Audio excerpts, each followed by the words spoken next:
here I was, flying on one of the teeniest planes I've ever been on, right over the Masai Mara in Kenya, which is an astonishingly beautiful place that's known for its pristine wildlife territory and spectacular scenery.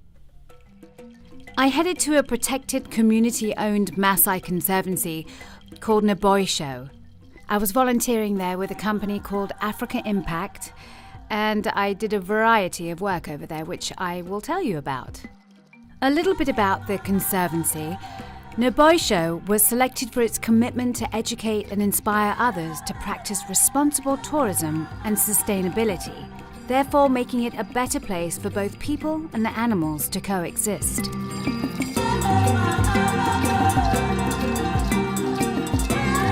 I think you can clearly see here that wildlife seems to be thriving, with both grass eaters and carnivores that depend on the grasslands.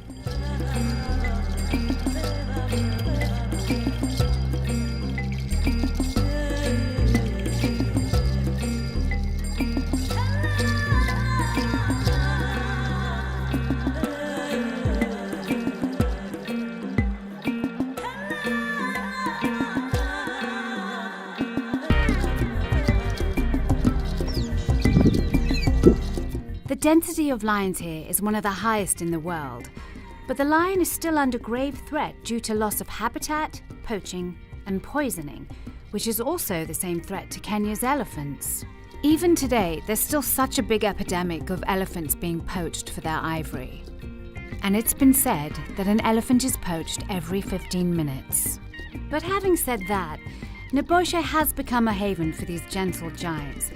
It's a vital sanctuary in a very dangerous time. And there are great efforts put forward by many companies to help protect these animals. So, whilst I was living in the middle of the bush at this conservancy, some of the things that I would do is I'd go on a lot of research game drives. And what that entailed was driving around with a guide and counting how many animals were in a particular area to see how each animal was doing there. So what you do is you collect this data by using binoculars and a distance meter, and then you record the reading. As you can probably imagine, there's tons and tons of animals out there. Some of the animals that I would be monitoring were lions, leopards, cheetahs, elephants, wildebeest, zebras, and impalas. Then all this information gets uploaded into the system, which then goes to the conservation management team, where they can review how the conservation is actually doing.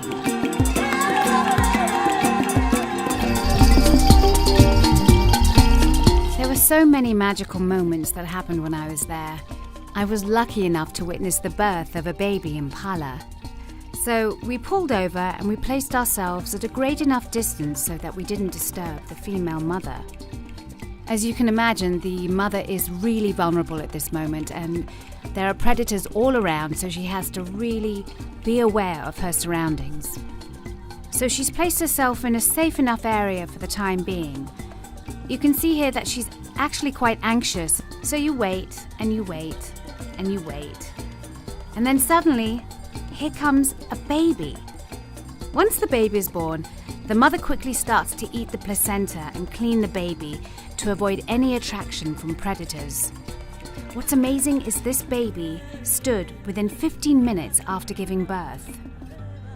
There really are so many epic and funny moments that happen when you're doing a trip like this, and it's really worth traveling halfway around the world to see all these kinds of animals, get to know the people, the culture. It's very memorable.